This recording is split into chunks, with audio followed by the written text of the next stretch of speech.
unboxing the LV07 Pro and demonstrating its operation. This is the product manual. A suitable power cord will be provided according to the specific country region. This is our LV07 Pro main unit.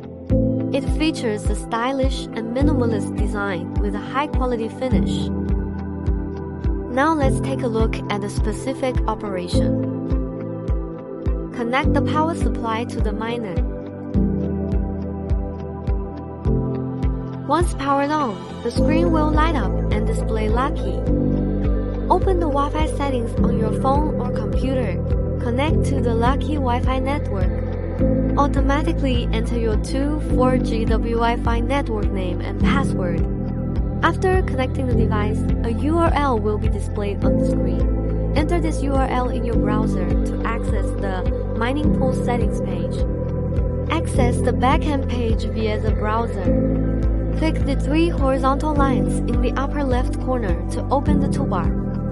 Fill in the mining pool information, including the Stratum address, port, wallet address, or username. Swipe down for the backup pool.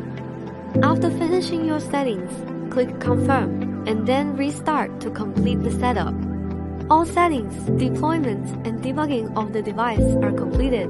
It runs in good condition and is ready for normal operation.